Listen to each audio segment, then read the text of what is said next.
जैसे हम बात आपने अभी वैक्सीनेशन की है, वैक्सीनेशन पे आते हैं हम लोग। लोगों के मन में वैक्सीन को लेके भी बहुत सारी भ्रांतियाँ हैं। मतलब अगर हम छोटे शहरों की तरफ बात करें या गाँव की बात करें, तो वहाँ कई सारी भ्रांतियों को लेके लोग डरते हैं वैक्सीनेशन कराने से। तो हम स्क्रैप से बात करते हैं कि वैक्सीन जब लगता है तो शरीर में कैसे काम करता है वायरस के खिलाफ ये? जब वैक्सीन लगवाना तो जरूरी है, मैं पहले बात करता हूं, क्योंकि वैक्सीन ही ये बीमारी का उपाय है, उसको कंट्रोल में ला सकता है। तो वैक्सीन अपने बॉडी के अंदर गया तो वो कैसा होता है, जैसे आपको इन्फेक्शन हुआ। यानी तुमको अगर कोरोना हो गया, सिर्फ फर्क इतना है, कोरोना के विषाणु जीवित होते हैं, ये मरे हुए होते हैं। लेकिन हमारे बॉडी को समझता नहीं वो। हमारे बॉडी को ऐसा लगता है ये मरे हुए हैं क्या, मुझे मालूम नहीं, वो एनीमी है। तो हमारी बॉडी उसको मारने के लिए अपनी मिलिट्री बनाती है, इसको हम एंटीबॉडी बोलते हैं। जी। तो हमारी बॉडी उसको लड़ने के लिए रेडी होती है और एंटीबॉडीज बनाती है।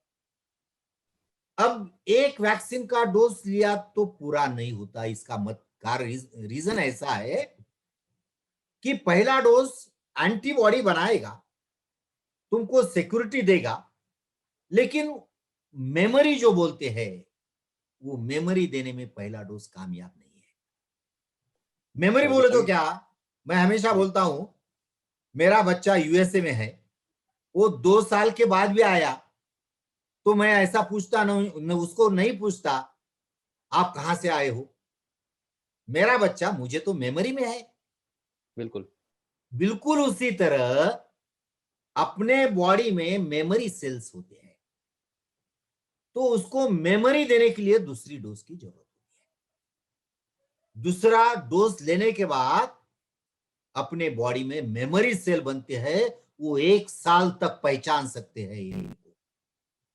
और ये एनिमी आ गया तो उसको टाइम नहीं लगता फिर एंटीबॉडी बनाने में। अभी तक ये कहा जा रहा है कि इसका वैक्सीन ही इसका एकमात्र इलाज है या इससे बचने का तरीका है। तो सवाल सबके मन में ये है कि इसकी दवाई क्यों नहीं बनी अब तक या दवाई क्यों नहीं बन सकती इससे बचने के लिए? कौन से भी विषाणु के बीमारी को दुनिया में दवाई नहीं है। अच्छा, पोलियो का ले लो, पोलियो विषाणु से है, जी। पोलियो को वैक्सीन ने ही हमने खत्म कर दिया। स्मॉल पॉक्स देखो, स्मॉल पॉक्स को हमने वैक्सीन से खत्म कर दिया। तो विषाणु जो है, जी, इसको मारने के लिए अब तक दवाई निकली ही नहीं है, और निकलने के चांसेस भी कम है। अगर इसको मारना है तो वैक्सीन ही मार सकता है। एचआईवी देखो तुम, एचआईवी का भी अभी तक है, उसको दवाई नहीं निकली, उसको एचआईवी से फ्री नहीं कर सकते हम। सिर्फ हुँ, हुँ, हुँ। एचआईवी हो जिनको हुआ है उन लोगों का आयुर्मान हम बढ़ा सकते हैं, लेकिन उसका बॉडी में से एचआईवी निकलने के लिए आज भी दवा नहीं है। तो इसको मारने के लिए दवा तो आएगी नहीं मार्केट में। कई लोग इस बारे में बात करते हैं कि करीब-करीब 1.5 साल के आसपास इस वायरस को हो चुका है भारत में आए हुए। तो ये इसकी लाइफ कितनी बड़ी होती है? ये कब तक चलता रहेगा ये सिलसिला वायरस के? अभी एक लहर आई, फिर दूसरी लहर आई, अब तीसरी लहर की बात हो रही है। तो ये वायरस कब तक रहेगा मौजूद? मैं तुम्हें पूछता हूं कि सर्दी जुकाम बोले तो कोल्ड, जी। ये सालों से चलते आ रहा है, गया है क्या? नहीं, बिल्कुल नहीं गया। मलेरिया सालों से चलता आ रहा है, गया है क्या? बिल्कुल नहीं गया। ट्यूबरकुलोसिस हमने इतिहास में पढ़ा है, कोई बड़े बड़े राजा ट्यूबरकुलोसिस से मर गए, गया है क्या? तो बिल्कुल नहीं। ये बीमारी जाने वाली नहीं है।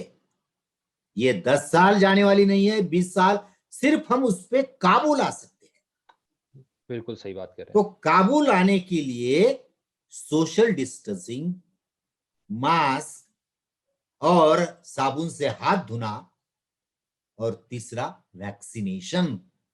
थोड़ा तो देर लगेगा, अभी और 3 महीनों के बाद हमारे इंडिया में ज्यादा से ज्यादा लोगों को वैक्सीन देने के बाद इसका रेट कम आएगा।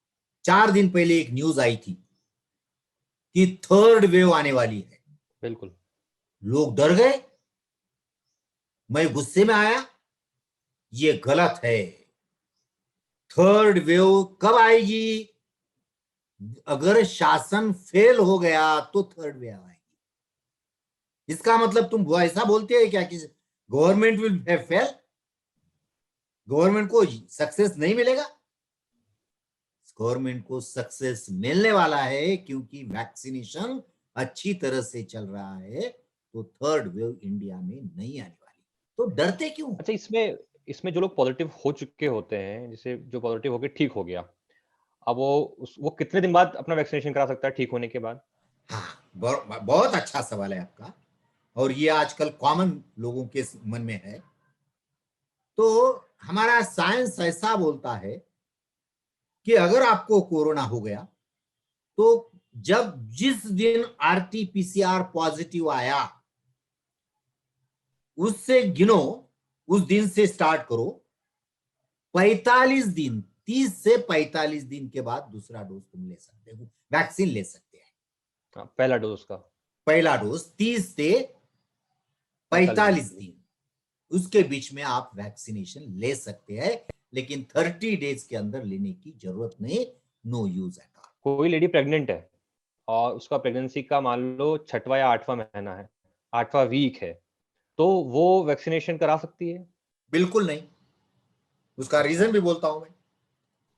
उसका रीजन ऐसा है कि उसके पेट में बेबी रहती है, और जब वैक्सीन तुम देते हो तो उसको नहीं, सिर्फ बेबी को भी जाएगी, अच्छा। और बेबी पे कुछ एडवर्स इफेक्ट हो सकता है। इस अच्छा। वास्ते प्रेग्नेंट वुमन ने वैक्सीनेशन नहीं लेना चाहिए।